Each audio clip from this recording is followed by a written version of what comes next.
leadership and management. So I would want us to take just 30 minutes to go through the case question.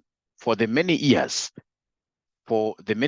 I've handled this leadership and management, I know most of the students fail simply because of what they are not very good in analyzing the case question. And yet the case question will always tend to give you most of the answers inside there. Your role is to understand the question very well. Once you understand the question very well, every other thing in this case here will fall in place. Every other thing will fall in place. Great.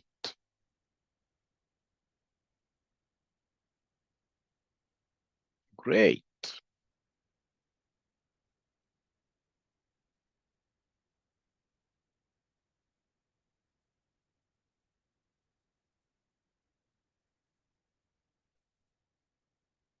So colleagues, what I'm doing this question that was tested last semester, the case question. Please let me know once you are able to see my screen. Once you are able to see my screen, let me know.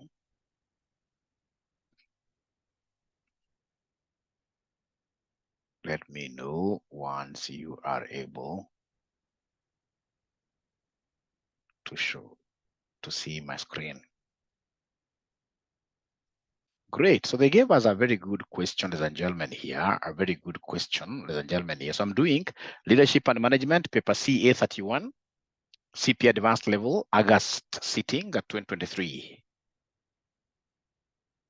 I'm doing the case question, Marina Company Limited. They really had a very exciting name, MCL is a multinational company whose headquarters are in New Delhi. Sorry, I forgot one thing. Whenever you get this kind of a question, it's always important that you start reading the questions themselves. So you start reading the questions themselves. So we have 3 or rather 4, many questions actually. They wanted us to discuss 3 possible reasons why Marina Company Limited engaged the services of a business analyst. I mean, even without reading the case itself, I know the functions of a business analyst, 6 marks. Evaluate 4 internal factors that could have played part in impacting on MCL's bottom line. What are they asking about here? Internal, not external factors. C, examine 4 ways in which MCL could apply Michael Porter's generic competitive strategies to regain its competitive advantage. D, identify the leadership style applied by 𝐂𝐿 in the case. Roman 2, analyze 4 characteristics of the leadership style applied by 𝐂𝐿 in D1 above. E, lastly, explain the type of thinking that Peter Quick used to address the problem. 2, analyze 4 steps followed in the thinking process described in E1 above. So then I'll be able to read the case question pretty fast. I'll be able to read the case question very fast. We will start. So we are told here Marina Company Limited is a multinational company whose headquarters are in New Delhi, India. The company established its offices in Kenya in the year 2012 and currently operates in 15 other countries across the globe. So indeed, this is a multinational. The company specializes in solar technology and offers alternative power solutions in remote areas where main electric power cannot be easily accessed. The vision of MCL is to truly power the world and bring comfort to the forgotten, like the last mile electricity program that we have in Kenya. We're really getting to the people who had been forgotten. The company manufactures most of their appliances centrally in India and then ships them directly to its global markets. At the initial stages of establishment, MCL collaborated with the Technical Institute to train technologists who assembled and maintained their appliances. The company's after-sales service approach has boosted its customer base globally. Any major repair was referred back to the New Delhi. I love this concept of after-sales service. You don't just sell a good. Once you've done the transfer, if that particular good doesn't work for the customer, you just look the other way. No, here we look your way and you are able to ensure that that particular product is well serviced and you are happy with the product. A very good way really of ensuring that customers will be satisfied and they shall be loyal to you. In the year 2013, MCL hired a business analyst. Question number 1 was about why did they hire a business analyst? So MCL hired a business analyst to carry out a worldwide business analysis with the aim of identifying countries where new offices could be set up. This decision would be based on a wide variety of factors globally. MCL customers were classified according to their geographical regions. Africa region was the largest, with the MCL present in 5 countries. The company had enjoyed monopoly status in the countries where it operated for a long period of time. So it was enjoying monopoly status. Competition wasn't there at all. From the year 2018, competition has been building up, where some companies have been able to offer more advanced and better products. Serious. It's a serious threat. This has led to MCL's bottom line. Bottom line means what here? Profitability. This has led to MCL's bottom line being impacted adversely. The competitors' products are imported as a complete portable set and do not require local assembly. The marketing model used by competitors borrows heavily on multi-level marketing and therefore embraced by MCL what-year customers. Remember, multi-level marketing is a very, very dangerous marketing model.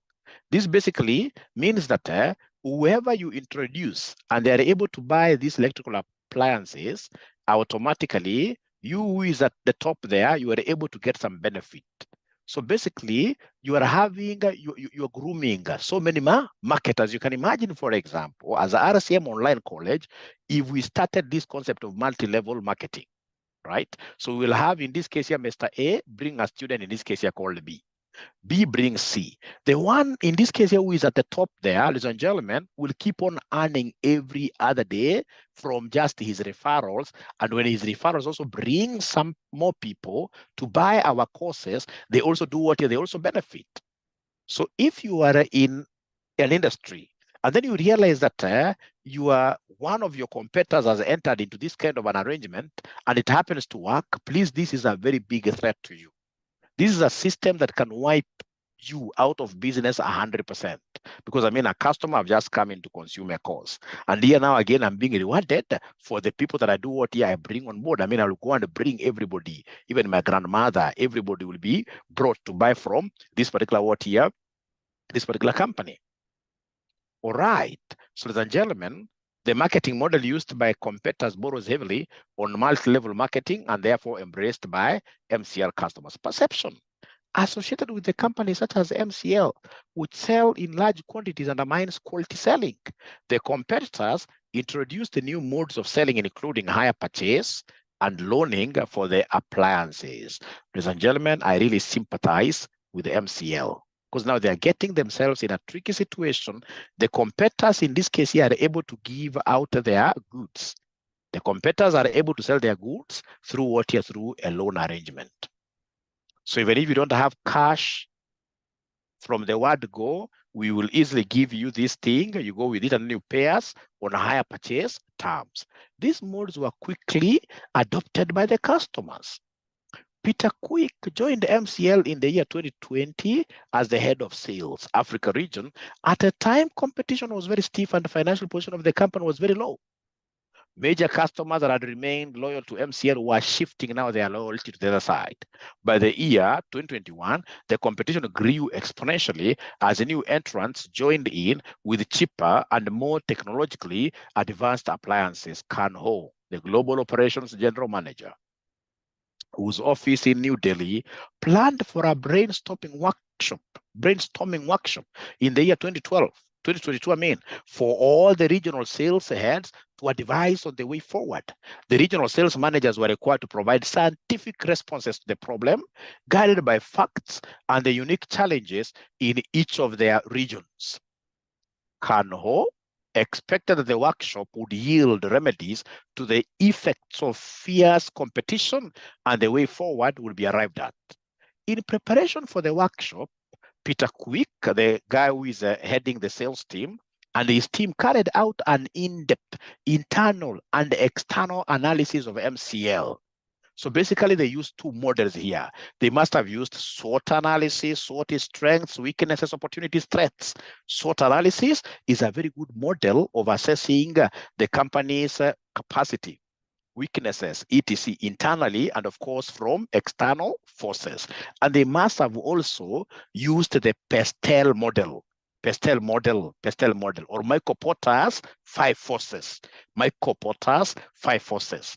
So in this case here, we are told here that in preparation for the workshop, Peter Quick and his team carried out an in-depth internal and external analysis of MCL, studied the competitor strengths, customers' behavior, market volatility, competitors and products differentiation. In the analysis, it was undisputable that some of the MCL's appliances were unique and effective in the market. To enable him understand behind the customer shift, the reasons behind the customer shift in loyalty, Peter Quick purchased some of the competitors' products and shipped them to the company's main laboratory in India for details of their constituent parts. The laboratory reports revealed that 70% of the competitors' products comprised of MCL's products components. The only major differentiating factor was the logo, color, and the packaging. So now here we have to ask ourselves, is there any issue of infringement of the trademark? Most of the competitors were buying MCL's products, adding on a few improvements, rebranding, packaging, and selling the products in the market as their own. In his presentation, Peter Quick noted that the assignment was complex and weighty. To enable him to have a logical presentation during the workshop, he classified his findings in the following categories: marketing strategies, production and operations, human resource, ethics and morals, because surely our competitors in this case here, they were not ethical at all. And of course, legal issues. The workshop recommended certain measures to be undertaken. These measures included, number 1, to broaden the customer's base. Number 2, top management to implement e-marketing strategy, electronic marketing strategy. Number 3, the company to reclassify their customers according to products. Number 4, MCL to reduce costs for their products, because here they have to pursue cost. They have to pursue, in this case here, cost reduction strategies. If they are to impress their clients, they must reduce their costs for them to be able to take their price a little bit down because of the competition now. Litigation and court actions against companies that had used MCL's patent illegally. By the beginning of this year, the company's bottom line had started showing a positive increase. Quite great. Customers were trickling back in, and it is expected that by the end of the year, the company will have regained its lost market share. So required. Discuss 3 possible reasons why MCL engaged the services of a business analyst. Who can tell me in this case here, using short lines, what do you think, ladies and gentlemen, are the major functions of a business analyst? Is there somebody who knows the major functions of a business analyst? Who is a business analyst? Who is a business analyst?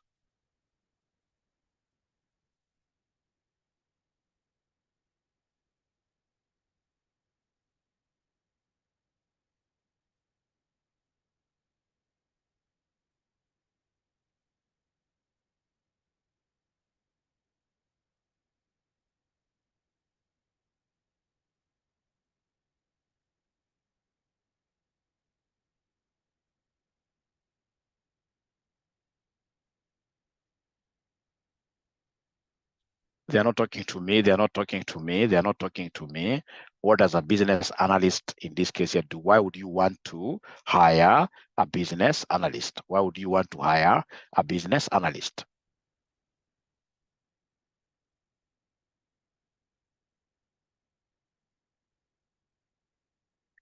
So of course, business analysts normally will do a lot of data analysis.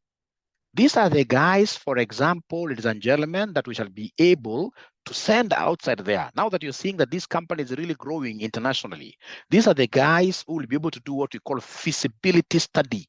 Feasibility study. So under feasibility study, we shall have, for example, the top management giving us ideas, giving us proposed projects, giving us proposed changes. And then myself as a business analyst, I will be able to gather data that will be able to support and of course disapprove some of the strategies that these guys are doing what here, these guys are proposing. So feasible, feasible, I'm talking about this feasibility. I'm talking about this feasibility. Feasibility, is this, for example, market feasible? I'm talking about this feasibility. Feasibility, I'm talking about this feasibility like that. So before you go to a new country, like for example, you must have seen Chinese people doing this quite a lot. They go to a particular project, if it's, for example, this railway. So they'll be able to do what we call a feasibility study, and they'll be able to compute, for example, net present values, look at the cash flows, and then they advise on the basis of facts. So it's very good. Ladies and gentlemen, any other thing that you guys are able to think about that these business analysts do? In line with business feasibility studies, these guys also engage in what we call business case development. Business case development. Business case development. You can't, ladies and gentlemen, start developing your business without facts. So you need a business analyst who will be able to evaluate, who will be able to do what we call a cost-benefit analysis. A cost-benefit analysis will be able to tell you, if you go here, if you expand your business this way, or rather, if, for example, you're taking these guys here to court, this will be the benefit, and this will be the what here potential costs and risks. Cost and risks. So I'm waiting to get answers from you, ladies and gentlemen. I'm waiting to get answers from you, a business analyst. Business analysts, as I get answers from you, they also engage in what we call stakeholder communications. Because to them, any kind of business you want to venture in, any great business analyst will always look at the bigger picture. I mean, you want to start, in this case here, this project around here. I mean, they'll tell you who are affected, who are the stakeholders here. Because business analysts, at the end of the day, these guys are basically coming to also give us information for project management. And you can't be a very good project manager if you do not know who the stakeholders of a company are. You must evaluate, know who they are, and evaluate, in this case here, their needs. So if I share my answers, ladies and gentlemen, and then we go them together through them, it'll be great. So we have here, I can see you guys have very good points there. So we are told here, discuss 3 possible reasons why MCL engaged the service of a business analyst, 6 marks. So the first one is market expansion.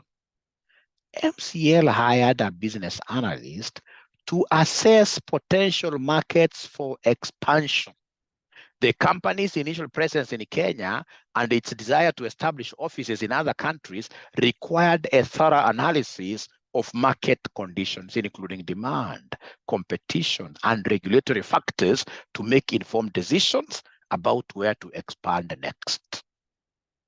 Ladies and gentlemen, remember, a business analyst, as somebody has told us there, this guy is a business advisor, and they'll be able to advise a business on various fronts. And one of these fronts, of course, in this case, is market expansion. Expand or don't expand. Then we have competitive analysis. These guys will be able to look at, who are our competitors in this industry. They'll be able to analyze their key strengths. They'll be able to analyze their key weaknesses, which in this case here now, we as MCL, as a company, can go and capitalize on their weaknesses for us to be able to basically increase our market share. So competitive analysis, the increasing competition in the solar technology industry, as mentioned in the case, prompted the MCL to seek services of a business analyst.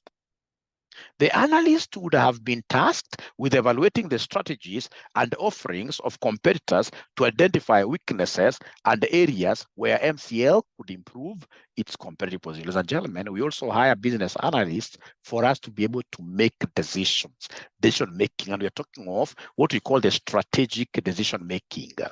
Strategic means what here? Decisions that you are going to enter into, which will be able to assist you in the long term. Remember, a greater company is that company which looks at the long term, would want, in this case, to bequeath the businesses that we have to our children, etc. All right. So strategic decision making, MCL's vision to power the world and bring comfort to the forgotten is a broad and ambiguous goal. Engaging a business analyst would have helped the company make strategic decisions based on data and insights. This could include product development, pricing strategies, and market segmentation to align with its vision effectively. So, ladies and gentlemen, what are we talking about here? That basically, these guys, business analysts, you are hiring them to help us make better decisions. And I would want to give one example. Look at a company, for example, like 𝐂𝐈𝐅𝐀. 𝐂𝐈𝐅𝐀, they make a bad product, alcohol, very bad product. But this alcohol, for it to be sold to us, it needs packaging. Now, there are two ways that 𝐂𝐈𝐅𝐀 can get their packaging materials. Number one, they can decide to produce those packaging themselves. Number two, they may decide to outsource. Because remember, them, ladies and gentlemen, packaging materials, making of packaging materials is not their primary duty. Their core business is alcohol. So any other activity or product that they may be needing will be secondary. And of course, whenever they are secondary, then we must make a decision. Do we make these things inside here? Do we produce them inside here? Or should we get a person to deliver them? For many years, what breweries has been doing is to outsource all their bottles from some company which is nearby them called Central Glass Industries. Ladies and gentlemen, it's the work of a business analyst who could also be a management accountant who can come and tell them that, hey, if you are making this product, there are overheads, there are employees you must hire, there are this and this and this, and then it gives us the total cost of making. If you're going to outsource, then you should be able to tell us the outsourcing from Central Glass, it is this much. So that at the end of the day, as we make decisions that are geared towards creating wealth for the company. Decisions that create wealth are those decisions that will lead to products, will lead to services, will lead to systems whose benefits are always more than the costs. In short, profitable ventures. Ladies and gentlemen, I like what I'm seeing from Stanley Musyoka here, the concept of what here, advising the board and of course the top management regarding new ideas, regarding new products to be produced. So basically, he's giving us this from the front of what here, innovation. Yes, business analyst must be on top of what here, innovation. I like this, innovation. Nathan is giving us a very good point there that business analysts are also very good in terms of risk analysis. These guys will be able to do a very nice report, for example, on Pestel. They'll tell you, politics. This is how politics will affect you. You, Rai, man, in the other regime, you are very closely associated with Uhuru Kenyatta. Now that we have a new government that has just put in their foot in a very strong way in Kenya here, chances are you'll be taken to heaven. So the better thing to do for you in this case is to find a better country. Go back like that. So political, economy. These guys will come and tell you that these are the economic risks. Like right now, we have inflation going through the roof. When inflation goes through the roof high like that, it means automatically that customers are not economically empowered. Their purchasing power is almost zero. And if that is the case, there is a high likelihood that demand will go down. And once they tell that demand will go down, then you need to do some what we call what-if analysis. What if demand goes down by 10%? It is what will happen? Feasibility. Assist the business in re-engineering their business processes. Now, these are very, very good points. The only thing that you guys are not doing is tying down your points to the case question. Remember, in most cases, they want you to connect your great ideas to the case. And that is why I normally tell my LM students that regardless of the answers you give, try always to mention the name of the company. Like if it's business re-engineering, I mean, how can we have? We have been enjoying monopoly status. And then in this case here, we have some new entrants coming straight away to dethrone us. It means that our business processes in this case here may not be very, very good. So we need in this case here to re-engineer. So in this case, if I was the one writing this, like Eunice Moore has written there, I will just mention something like, we can see like now the bottom line of this company has been affected. The profitability is going down. All right. This would mean that MCL has to relook at its current processes and ask itself a question: where are we getting it wrong?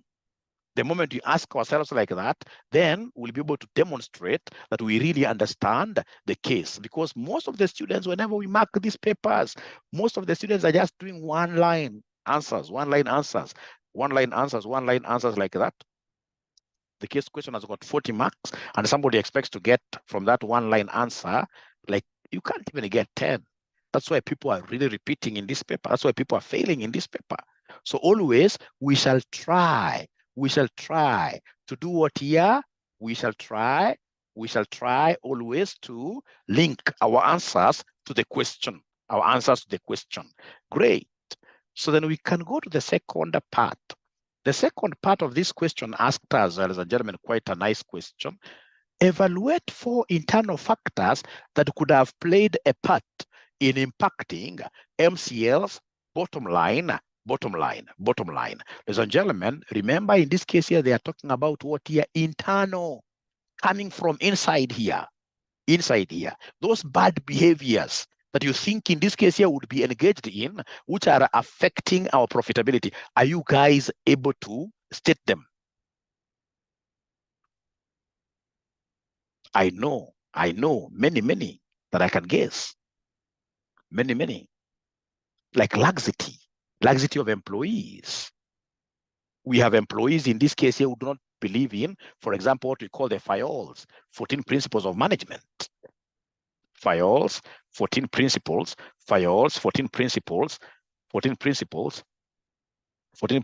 of management. FIOLs, 14 principles of management. So under FIOLs, 14 principles of management, remember, we normally use this concept of DAD, USSR,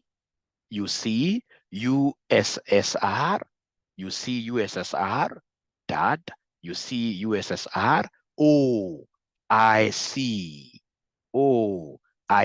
If you get employees, ladies and gentlemen, who do not know this, are they 14? 1, 2, 3, 4, 5, 6, 7, 8, 9, 10, 11, 12, 13. If you have employees, ladies and gentlemen, and of course management, that does not recognize this concept of DAD, USSR, then automatically automatically that company will go under. The first D is disciplined workers. Look at even where you're working. The moment you have a company, or you are in a company where employees basically believe in the drinking culture, that they are so much into drinking and talking about sports so they're not able to give their employer the 8 hours in a day. When they get into the office, it's about gossip, it's about the moment you have employees who are not disciplined, ladies and gentlemen, then you have lost the game. The same is also applicable to these managers who do not understand this concept of the Ghilbrett's couple. The Ghilbrett's couple, useless managers who do not understand this concept of Ghilbrett's couple. Remember Ghilbrett's, this was a very serious couple. And I keep on telling you, Fatuma, Kevin, Wanjala, Mumbe, as couples are fighting outside here, we have some other couples that are serious, which are doing lots of research. Like these guys were able to do a research, and they told us that every person in a company must do 3 things. Everybody must be a doer, everybody must be a trainer, everybody must be a trainee. So you'll get managers whose role is to sit on some comfortable red chair. They sit on some comfortable red chair. In this case, they keep on swinging around and throwing commands left, right, and center. They're doing nothing. All right. Remember, ladies and gentlemen, nowadays as a manager, you must put your hands on the ground. I'm not saying that you don't delegate. Delegation is there, but as you delegate, remember, still the overall responsibility is yours. And that is why a good manager will always be engaged in what we call umbwa. Umbwa is management by walking around. You must be a good communicator. You must be a good planner. You must be a good organizer. All right? Remember, we also call them the five functions of management. If you get management who do not understand this concept of five functions of management, then automatically we shall always get ourselves into problems. The five functions of management, these are POCC, planning, organizing, coordinations, in this case here, communications, and what we call controlling. So then every manager or every employee must be a doer. It is the Chinese model as well.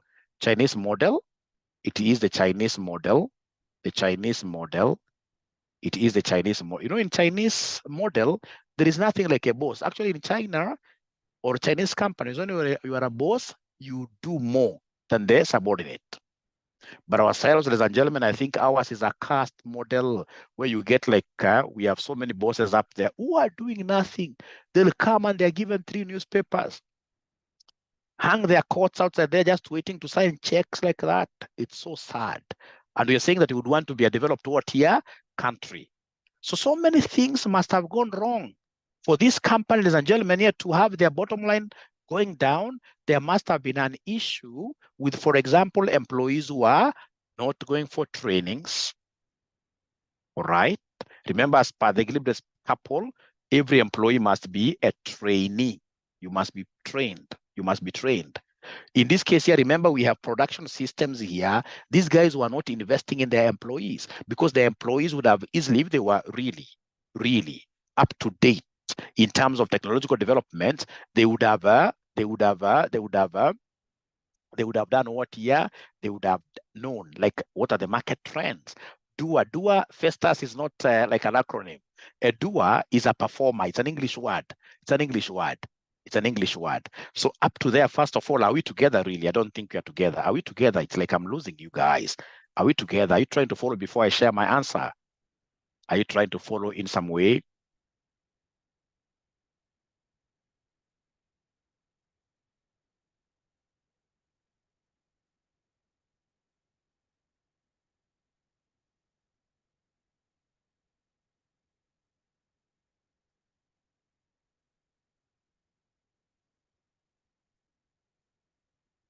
Oh, great.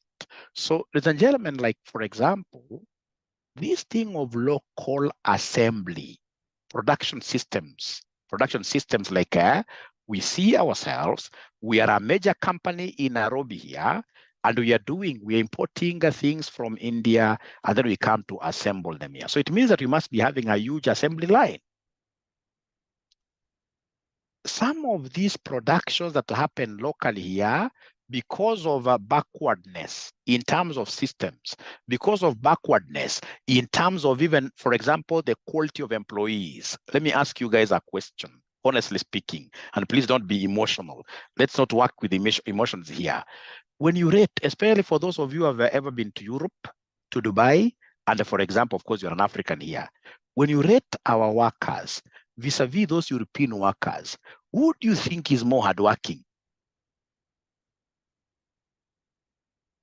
Somebody who has traveled, or somebody who has been, say, for example, in Dubai. When you gauge these guys who are white vis-a-vis we people of color, Susan says, without emotions, Africans are more hardworking. Eunice also is saying Africans are more hardworking. I would beg to differ.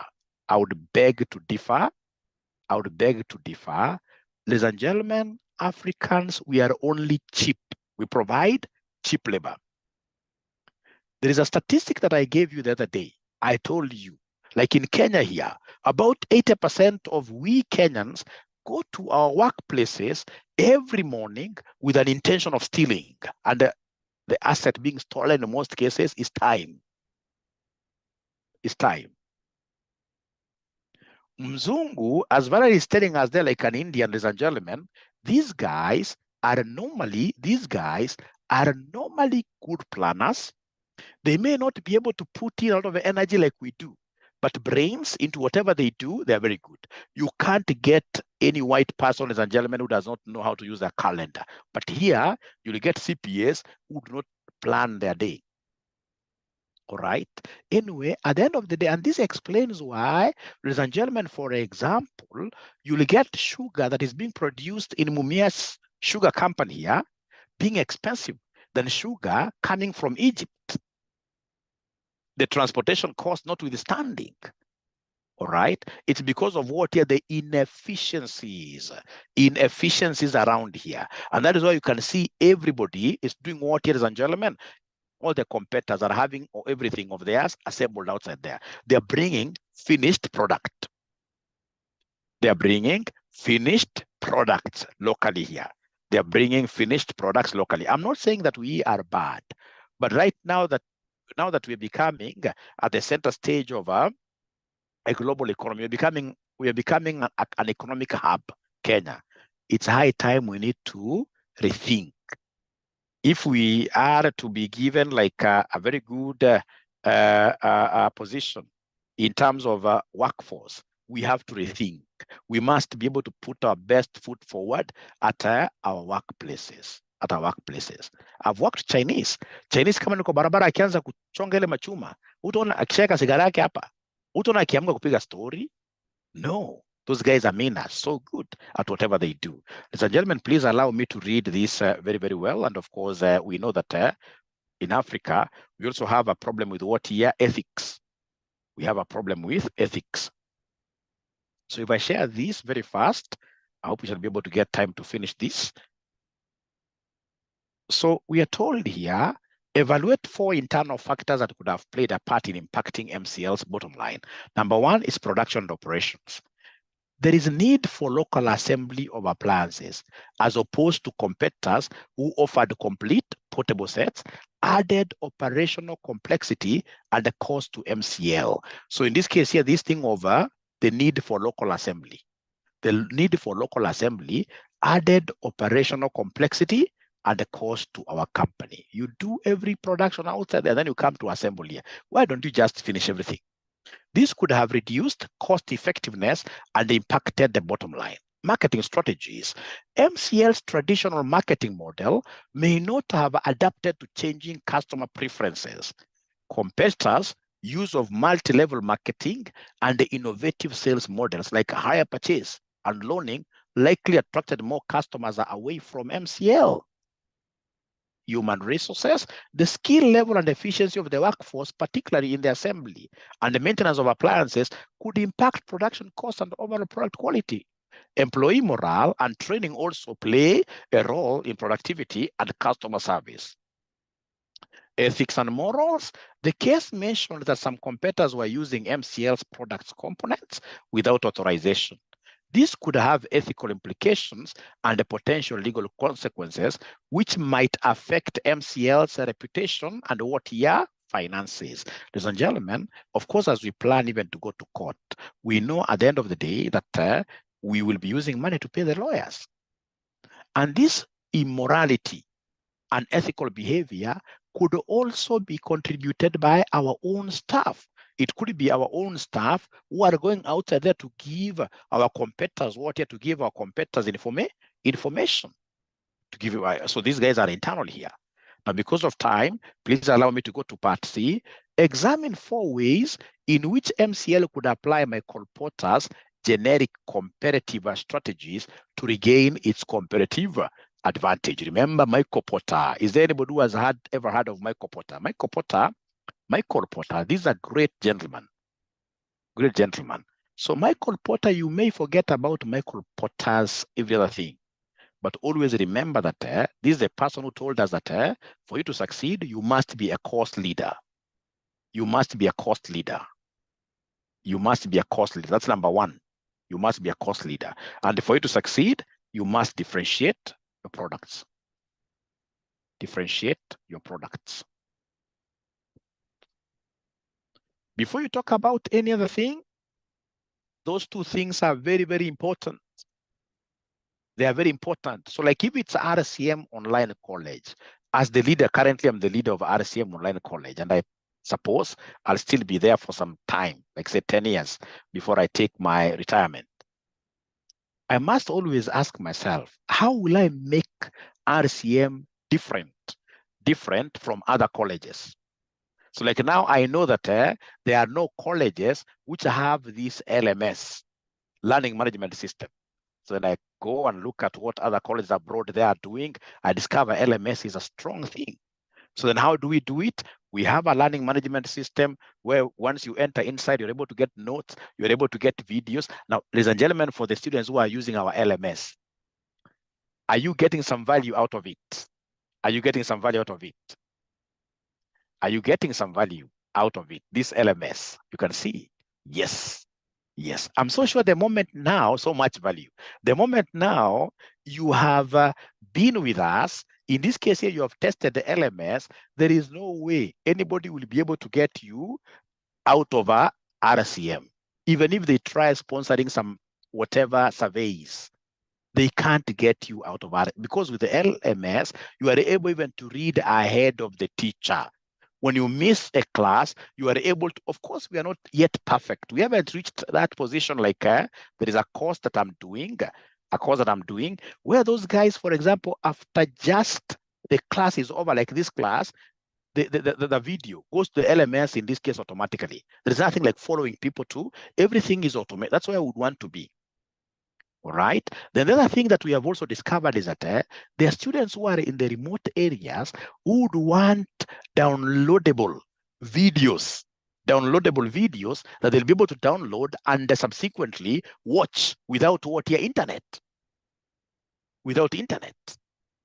So that's why we have been able to come up with an app. I'm so sure most of you are not yet in that app. All right. So we would want, coming next semester, 2 products that we would want to really give our students here for free. Once you pay for our Zoom classes, you'll be able to get for free the app where you'll be able to download the videos. Already it is in Google Play, RCM, if you look for it, you're able to get it, but still it's going through some a few issues here and there. So it's work in progress. So once you have that, I mean, I'm so sure we will be a market leader. And if the other guys are not careful, we'll easily, in this case here, snatch. So it's about differentiation. It's CPA you're doing at RCM, and somebody is doing the same CPA, but how do we package ourselves to be different? And then, of course, cost leadership strategy. So like a cost leader, what we do, ladies and gentlemen, I mean, is to ensure that our costs are always minimal. Our production cost. Like we don't invest in so advanced. We are basically giving people this, we're using this strategy. It's called, and this will be tested one day, no frills strategy. No frills strategy. So for example, when you fly like Emirates, you can go, ladies and gentlemen, and do business class. So on the business class, you have a lot of frills, a lot of benefits. Like your chair is big, your food comes like a 3-course food. And then, of course, you can decide to be at the very back, the normal class. If it's actually no frills at all, you can even just like how people do from here to Mombasa using the jumbo thing without even being given a bottle of water, no water at all. That's called no frills strategy. So there are no much comfort, but yet you are able to get, in this case here, substantial value from the product that you are consuming. Because I mean, how many guys do, like currently we are serving about 2,000 students, and most of them tend to, or rather get to pass. They get to pass. It's called the no frills strategy. Very, very, very, very important for us to capture this.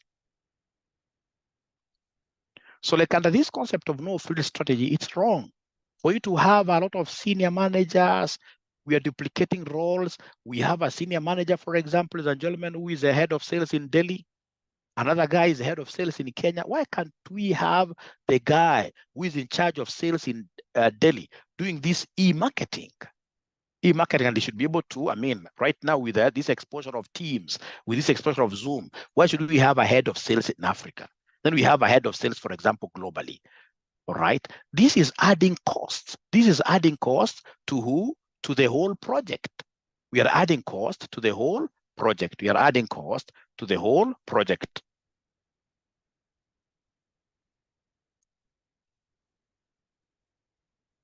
Now, remember, ladies and gentlemen, that also these guys spoke of something very, very important. He spoke of something very, very important. The ones that are key is cost leadership. And then we have, ladies and gentlemen, what we are calling differentiation. And he also came and told us focus.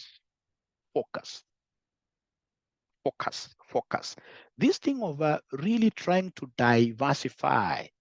You would want to do every other thing. You have a shop along Kirinyaga Road, and then once you realize that there is this competitor who is selling tires very well, you get into tires. You want to do everything. No. Of course, you can still diversify, but please don't overdo it. We need to identify our line, and then we focus. I work for a company called 𝐂𝐼𝐅𝐶 during the day. It's a Swedish company. Like now I'm working from home. I'm so happy. I mean, I got a very good deal, right? That's the name of the company. Now, these guys, they provide a group consolidation software. It's a group consolidation software. This group consolidation software is the one that is being used by Equity Bank, is being used by EABL, and many, many other companies to consolidate the financial performance between the group and the subsidiaries. So one day I asked these guys that so many customers who are coming to us here in the offices in Kenya here, they are asking for what they can use to do their daily accounting, day-to-day accounting. You know, this is a financial reporting tool. You report at the end of the year. So they wanted something that they could use to do their daily accounting. So I went and asked them. They told me, no, we cannot go there because our focus, or rather our job, is to focus 100% on group consolidation. We focus 100% on group consolidation. So everything is about how do you calculate goodwill? How do you do this and this? How do you consolidate? So because of that, these guys have been able to take big clients. Like right now, we are the ones who are consolidating Sony Global. Sony Global has over 500 subsidiaries, about 200 and something joint ventures. It is Sony Global, and they're using our software to consolidate. So once you focus like that, ladies and gentlemen, you will be able to really become very good at whatever you do. Of course, you can have, like, you know, we have another product called the lease, lease, right?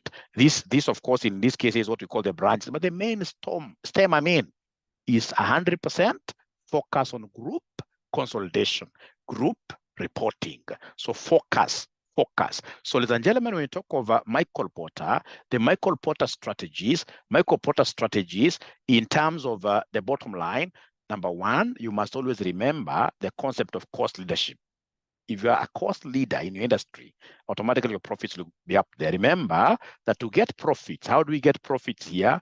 To get profit, we normally take revenue. Minus who? Minus cost. To get profit, we normally take revenue minus cost. So enhance your revenues as you put brakes on what here? As you put brakes on cost. But again, remember, we are looking at longevity of the business. So there are things you can't cut. For example, you can't cut the cost of what here? The cost of training your staff. You can't cut the marketing cost.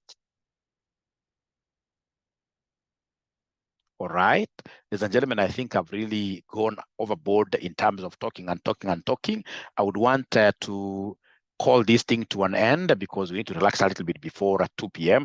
It's my hope that you have gotten some value out of this and you shall make a conscious decision to join RCM Online College. Study with us. You can't go wrong. We have very many goodies with us. Our number is 07 93 555 1000. 07 19 525,000. And we are charging how much? 4,500 per paper. 4,500 per paper. Mwalimu, do you teach LM? I'm getting some a direct message here. No, we have very good teachers of LM. We have Mr. Dan. We have Mr. Luvaha Kenyani. Myself, what I do, I come at the end. When I do these low-hanging fruits sessions with my students, that's what I do. I'm here to support those gentlemen, but they do a wonderful job. They do a wonderful job. For my level, at my level, ladies and gentlemen, normally what I do at the end of the semester, like 2 weeks to the exam, I'll come and introduce very good things. Like now you'll get students who are struggling with what we call Max Weber. Max Weber. You see, Max Weber is the father of who? The father of bureaucracy. This is that gentleman who went ahead to study in institutions like, for example, Catholic Church. And he told us that those kind of institutions which began in those old days will not die even today. They'll be there till the coming of Christ. It's not that they worship any superior God than we do. All of us are children of the same God. The only difference between Catholic and this other church that is owned by a couple is respect for rules and regulations, bureaucracy. You see, in Catholic, there is no way you'll just wake up just anywhere in between the mass and, for example, you start singing a chorus. Everybody will look at you because their church has an order. Whatever is being studied at the Vatican on a Sunday is basically, thrown out there. In like every Catholic, there is order. There is order. That notwithstanding, actually, that's not even the major thing. The major thing is in how we run our finances. Catholic, yes, they have their own shortcomings. All right. Like there are times you hear like a priest has married. Of course, those things happen. But trust you me, if, for example, you want to get some money out of a Catholic church, there is a lot of paperwork to be done. A lot of paperwork to be done. You can't just steal money from a Catholic church. That is why they've been able to really get into projects that are assisting the society. How about these other churches? I'm not saying that they are bad, but these are the churches where they go wrong. These guys don't know anything to do with financial prudence. All right? All right? They don't know that. So you get somebody, ladies and gentlemen, in this case here, for example, who will come and say, baby, what did we take in the morning for breakfast? This other girl comes from wherever. She says we took this, forgetting that these guys who are giving those offerings, they also want to have the same life. That's not the problem. Now, baby, this is my birthday. What do we do? The baby says, a vehicle worth 5 million. That's why you'll get most of those churches, ladies and gentlemen, they don't have anything that can help the society at all. It's just opulence that they are showing among themselves. And that is why most of them, when those bishops and whatever they die, the church also dies. For longevity, we should always be following what we call Max Weber. Remember, Max Weber also spoke up against the concept of personal relationships in the company.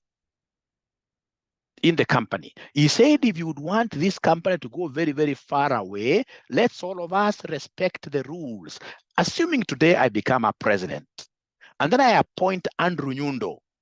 I appoint, in this case here, Francis Mburu as one of my ministers. I'm so sure, Francis, when I call you, hey, Francis Mburu, this is the president calling you, I would want 10 million. You'll say, hey, this was my teacher, and he has done me a big favor, appointing me a minister. So let's say, Mwalimu, take that. Take, you can see. According to Max Weber, that is very wrong. According to Max Weber, Francis Mburu should call me and ask me, was this money approved? What does the law say in terms of, for example, that way we shall be able to kill corruption? Because this concept of personal, how did we relate in the past before we took these positions? Those are things, according to Max Weber, we should be able to do what here to finish. That's Max Weber. And then now we have this guy called Elton Mayo. So Elton Mayo, ladies and gentlemen, this is the father of empathy.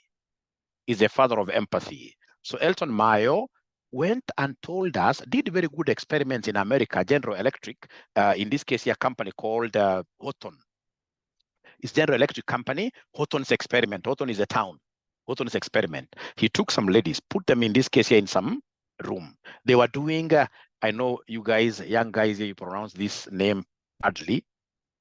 They were doing sewing, not sewing. They were sewing. Now, so he was firing light, increased light, those ladies' productivity went up. So one time, in this case here, we had the power blackout. So total darkness. So in total darkness, ladies and gentlemen, those ladies' productivity increased against the wishes, against the expectations of 𝐿𝐿. So 𝐿 called each of those ladies to his office, wanting to know, in darkness, what happened? Darkness means what? Here, problems. In these problematic times, what happened? The ladies told this gentleman that, you know what? Simply your presence. During this darkness, you came and stayed with us. That coming to us, all right, sympathizing with us, empathizing with us, really worked magic. There's no way we could let you down because you stayed with us the whole night. And that is why now Max Weber came and said, what matters most is how you relate with your subordinates. How you relate with your subordinates. That is what matters most. Look at, for example, a company like Safaricom, ladies and gentlemen. Safaricom, if you give birth after 3 months, when you're supposed to come back after your maternity leave, you're supposed to go back there with your baby. Every day you travel back.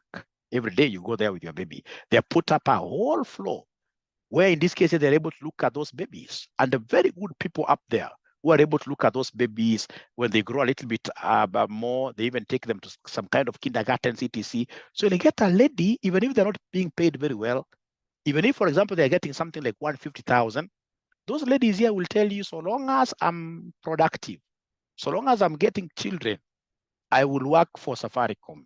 Simply because of what here, that empathy. How do you make, in this case, like Equity Bank, their maternity leave is only 2 months, and then you go back with nothing to the work, and then here you are trying to drain yourself milk. It's bad. It's bad. That's going against, in this case here, human dictates. You know, there is a difference between sympathy is where you look at a poor person and you say, oh yeah, you feel fine, kind of, you're merciful, but at the end of the day, you do nothing. You go home. Empathy is where you put yourself in someone's shoes. A lady who has given birth is not a very easy situation. These are not the kind of people when they come in a little bit late, like by 30 minutes you start, in this case, you're shouting at the top of your voice. No. Sometimes those guys have not slept the whole night. You must exercise what we call empathy, the school of human relations. It's called Hawthorne's experiment, 𝐿𝐿. All right. So once you've got that kind of exposure, like myself, in terms of LM, at the end of the day, ladies and gentlemen, you'll be. And I read this thing of 𝐸BL. I like reading a lot. So 𝐸BL, ladies and gentlemen, they have come up with a very, very good thing. If, for example, you are a lady and then you happen to lose a pregnancy, you lose pregnancy at some weeks. 𝐸BL has, I don't know whether there is anybody who read about this last week. 𝐸BL has come up with a 6 months leave, mourning, paid for the ladies. 6 months leave. You just go and mourn. That is out of what here? Empathy. They're basically exercising 𝐿𝐿 concept. Because you just don't take it for granted. Somebody who has been carrying a kid in her for about, say, 5 months, and then that kid, and then you want to tell us that she had not seen this kid, blah, blah, blah. No, there is that attachment. Give this guy 6 months. And then, of course, they gave us, if you are the husband of that man, you are given 2 weeks paternity. Kind of paternity week also to go and do what here? Mourn, which is still good.